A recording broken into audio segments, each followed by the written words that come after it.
এবং আমার কিছু প্রশ্ন এই প্রসঙ্গে না, অন্য একটা প্রসঙ্গে ইমরান বিন বশির ভাইয়ের কাছে আছে যে আপনি তো বাংলাদেশের ইসলাম প্রচারকদের মধ্যে অনেকের নাম উল্লেখ করে আপনি তাদেরকে আহ্বান জানিয়েছিলেন আপনার সংশয় দূর করার জন্য, আলোচনায় বসার জন্য। আপনি কি কোনো সাড়া পেয়েছেন কারোর কাছ থেকে? দুঃখজনক ভাই, সাড়া পাইনি এখনো। আমি সাড়া পেলে তো আমি এত তো ভয়? দেশে চলে যেতে পারতাম। আপনাদেরকে পুরোপুরি নাস্তিক মুরতাদ বলে ঘৃণা ছুড়ে আমি তো তাদের সঙ্গে মিশতে পারতাম। বহু মানুষ আমার অপেক্ষা করছে, আমি ইমামতি করতে পারতাম। ব্যবসা তো দারুণ হতো ভাই, আপনি তো বুঝেন এই ব্যাপারটা। তো ভালোই তো হতো। তারা তো পাচ্ছি ভয় না তো পায়। আমি। কেন ভয় পায়? মানে আপনি এত সুন্দরভাবে আপনার নবীকে আপনি সম্বোধন করেন, হযরত মুহাম্মদ সাল্লাল্লাহু আলাইহি সাল্লাম বলেন, এত এত চমৎকার ভাবে বলেন, তারপরেও কেন ভাই আপনার আমি সাথে বসতে আমার তারা রাজি ভিডিওতে না? আমি বলেছি আমি তাদের সঙ্গে ডিবেটেও যাব না। মানে এটা কিন্তু সম্মান। আমি কিন্তু চাইলে ডিবেট করতে পারি, এই শব্দটা উচ্চারণ করতে পারি। এটা করিনি। তাদের প্রতি আমার শ্রদ্ধা আছে, ভালোবাসা আছে। তারা আমার সিনিয়র। হ্যাঁ, আমি মনে করি তারা আমার সিনিয়র এবং আমার চাইতে বেশি বুঝেন ইসলাম সম্পর্কে, এবং আমি আশাবাদী তারা আমার সমস্ত প্রশ্নের উত্তর আমি একটু সদুত্তর আপত্তি দিতে করি। পারবে। আপনি যাদের নাম বলেছিলেন তাদের মধ্যে এই যে আবু তোহা আদনান, সে সম্ভবত আপনার বয়সী হবে এবং তার ইসলামিক কোনো পড়াশোনা নেই, জেনারেলি পড়াশোনা করেছে, পরবর্তীতে নিজে নিজে পড়েছে এবং বেশ সফল একজন ধর্ম ব্যবসায়ী। তার মতো আরেকজন আছে ইন্ডিয়াতে, কি যেন নামের নামটা একটু কনফিউজিং। ওর আবার কোনো পড়াশোনাই নাই, মানে সে করে কি ওই একটা ব্রাদার রাহুল দেখছিলাম নাকি? কারা কারা, রাহুল রাহুল রাহুল, হ্যাঁ রাহুল, ইয়েস, তার কোনো এই পড়াশোনা লোকের নেই নাম কি? ইসলামিকে। আমি আসলে এখনো শিওর না, মানে কনফিউজড আমিও, যে নাম কি, রুহুল আমিন নাকি ব্রাদার রাহুল? ব্রাদার আবার কি, মানে কি যে একটা ব্রাদার ব্রাদার রাহুল। আচ্ছা আচ্ছা, যাই হোক। আপনারা হাফেজ মাওলানা মুফতি, আচ্ছা। এখন ওনার তো কিছু লাগাইতে হবে ধর্ম ব্যবসা করতে গেলে, যদি কিছু না থাকে, যেমন ওনার এলাকার নাম মুর্শিদাবাদী, টাইটেলটা শশা রাহুল লাগাই দেওয়া যায়। হ্যাঁ। আগের ধরেন ইসলামপন্থীরা উনি মুর্শিদাবাদী লাগাইতো, এখন তো তার তো ইসলামিক ডিগ্রি নাই। কিছুদিন আগে সালাম দিত না, আসসালাম আলাইকুম, এরকম কিছু, আসসালাম ওয়ারাহমাতুল্লাহি ওয়া ভাই তার বারাকাতুহু, আরবি ওয়ারাহমাতুল্লাহি বলতো। আরবি উচ্চারণ ঠিক না। ঠিক আছে, আমাকে অনেকে বলেছে ব্রাদার রাহুলের সঙ্গে ডিবেটে বসতে। আমি বললাম কেন বসো ভাই? আমরা একটু আবার ইয়েতে গেলে, যদি ইমরান বিন বশির ভাই, তার মানে আপনি কারোর কাছ থেকে সাড়া পান না। এবং ওই রাহুলের কথা বলছেন, রাহুল তার এমনি কোনো পড়াশোনাই নেই। সে যেটা করতো, আমাদের বাংলাদেশে যে মোবাইল ফোনের দোকান টোকান থাকে না, রিচার্জ, মানে ওই যে ফ্লেক্সি লোডের দোকান, এইসব দোকানদারি করতো। আমরা তার অতীতের ছবি থেকে দেখেছি। দোকানদারি করা কোনো সমস্যা না, সে গান লোড করতো। গান লোড মানে কি, আপনারা বাংলাদেশের ক্ষেত্রে আমরা জানি যে গান লোড মানে আগে পাইরেটেড গান, যখন ইন্টারনেট এত অ্যাভেলেবল ছিল না, মানুষ তার মেমোরি কার্ডে, এসডি কার্ডে, এরকম কার্ডগুলোতে গান লোড করতে যাইতো দোকানে দোকানে। এটা যারা আমাদের একটু ছোট, অনেকে জানবেন না, মানে আমাদের পরে যারা জন্মেছেন, অনেক পরে, ধরেন 10 বছর পরে জন্মেছেন, তারা বুঝবেন না। একটা সময় ছিল যখন মোবাইল ফোনে এরকম মাইক্রো এসডি কার্ড ইনস্টল করা যেত। তো এই কার্ডগুলোতে দোকানে যেয়ে গান লোড করে আসতে হতো। তো গান লোডে সেগুলো প্যাকেজ থাকতো, বাংলা গান, হিন্দি গান, কিছু সিনেমা, পর্ন, এগুলো একসাথেই সব লোড করা হইতো সব দোকানই। এবং রাহুল ওই কাজগুলোই করতো। এবং ওই সময় সে কখনো গান বাজিত, কখনো জাকির নায়কের ওয়াজ শুনতো। জাকির নায়কের ওয়াজটা শুনে তার ধারণা হয়েছে যে ব্যবসাটা তো ভালো, এই ব্যবসার চেয়ে ভালো। সে ব্যবসা সুইচ করতে যেয়ে সে যেটা করছে, আমি দেখলাম, আমাকে কয়েকজন পাঠাইছেন, আপনাকে করছে যে আমি আপনার সাথে ডিবেট করতে চাই। সে আপনার নামটা পর্যন্ত বলতে পারে না। দেখেন এই যে হ্যাঁ, এটা আমি খেয়াল করেছি। আবু ইমরান বিন বা বশির, উম্মে, মানে বশিরের ছেলে যে ইমরান, এই কথাটা পর্যন্ত সে জানে না। জানে না, এখন তার আপনাকে সঙ্গে বশির বলে debate-এ ডাকতেছে। যাই। আমি অবশ্যই আরবি অনেক আয়াত নিয়ে কথা বলবো, হাদিস নিয়ে কথা বলবো। কারণ আরবি ভাষা না জানা মানুষ এর সঙ্গে আমি কি তর্ক বিতর্ক করবো? আমি তো আমার সময় নষ্ট করতে চাই না। আমি যেটা বলেছি, আজহারি, আহমদুল্লাহ সাহেব, ওনারা দিতে পারে না কোনো। হ্যাঁ হ্যাঁ, ওনাদেরকে আমার যথেষ্ট জ্ঞানী মনে হচ্ছে এবং গ্রহণযোগ্য বলে মনে হচ্ছে আমার কাছে।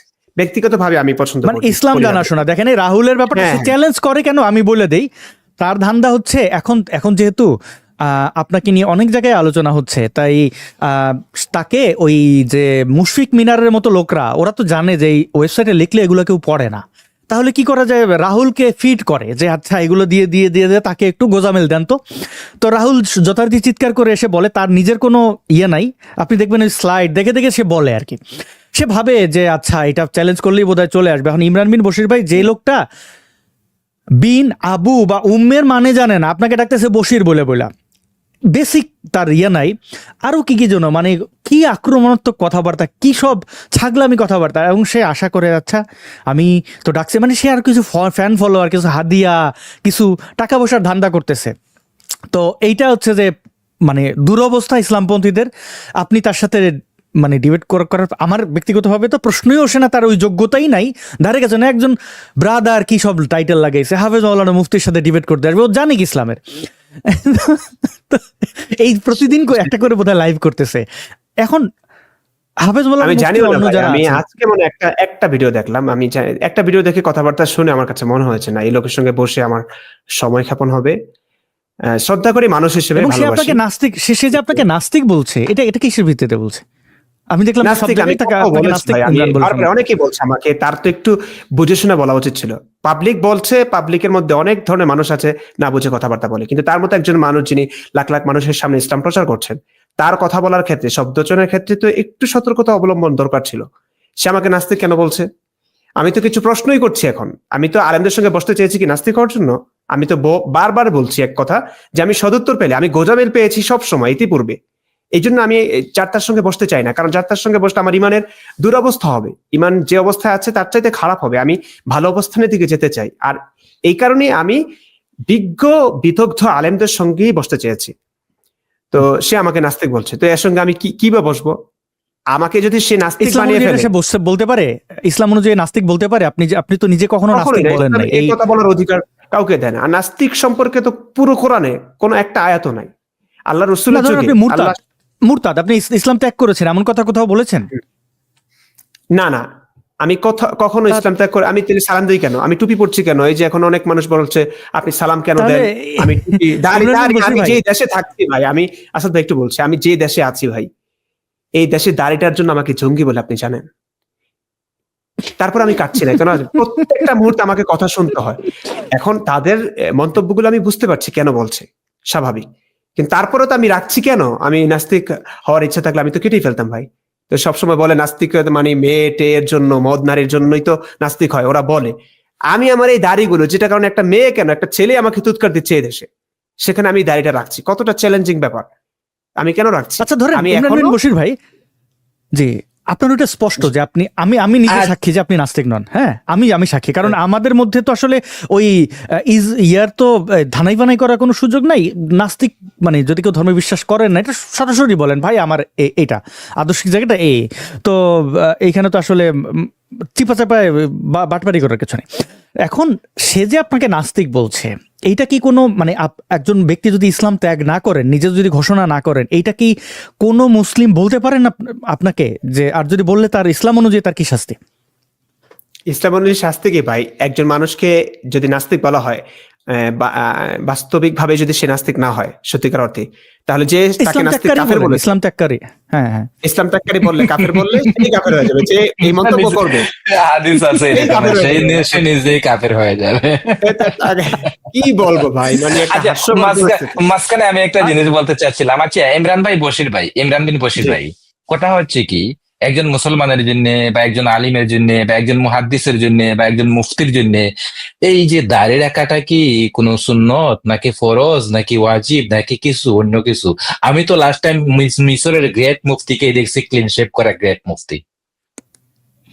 ভাই দুঃখের কথা কি বলবো, ওই যে বললাম না, আমরা যারা ইমাম খতিব, তারা সমাজের বিচারে এক কথায় ভাই ধর্ষিত, একদম বুঝতে পারছেন? মানে সমাজ আমাদেরকে যেভাবে চালায়, সমাজের কাছে আমরা দায়বদ্ধ। আমরা ইসলামও ঠিক সহি ইসলামে যা বলা আছে আমরা সেটাও বলতে পারি না। এই যে দাড়ি নিয়ে, আমি কোরআনে একটা আয়াতও দেখি নাই, একটা আয়াত কোরআনে নেই দাড়ি রাখাটা ভালো, দাড়ি রাখতে হবে, নাই। হাদিসে আছে ইভেন সামাইলে নববীতে যে নবীর যে সামাইল গুলা আছে, এইগুলা বলা হয়েছে নবীর ফিতরাতের অংশ। নবীর এইগুলা ফিতরাতের অংশ ছিল। নবী বলেন নাই যে তুমি দাড়ি রাখো বা তুমি টুপি পরো বা তুমি জুব্বা পরো। এই নবী লম্বা চুল রাখতেন, এটা তার ফিতরাতের অংশ ছিল। হ্যাঁ, এই যে নবীর প্রসঙ্গ দাড়ি ছিল, এটা তার তুললেন ভাই, ফিতরাতের অংশ ছিল। আল্লামা জাস্টিস ভাই, আপনি যখন প্রসঙ্গ জি, তুললেন, আমি একটু বুঝিয়ে বলি, পুরো ব্যাপারটা বলি। আমার পোশাক আশাক নিয়ে অনেক কথা হচ্ছে, কিন্তু আমি অনেক কমেন্ট মাঝে মাঝে দেখি, চোখে পড়ে। এদের প্রশ্ন হচ্ছে আমি ইসলামের বিরুদ্ধে কথা বলছি। আসলে বিরুদ্ধে না, আমি ইসলাম সম্পর্কে যে ব্যাপারগুলো বুঝতে পারছি না সেগুলো নিয়ে আমি কথা বলছি যুক্তির আলোকে। এটা বিরুদ্ধাচরণ বললে বলতে পারেন, কিন্তু এটা আসলে বিরুদ্ধাচরণ না, এটা সত্য বোঝার একটা প্রচেষ্টা। তো যা হোক, তারা বলছে আমি ইসলাম বিরোধী কথাবার্তা বলছি, কিংবা আমি নাস্তিক কিংবা মুরতাদ। আমি কেন নবীর সুন্নত দাঁড়িয়ে রেখেছি, মাথায় টুপি রেখেছি, আমি কেন পাঞ্জাবি টাঞ্জাবি পরে লাইভে আসছি, এটা তারা বলছেন। তা আমি ভাবছিলাম এটা নিয়ে একটা বার্তা দিব, কিন্তু যেহেতু প্রসঙ্গ তুললেন আমি বলছি।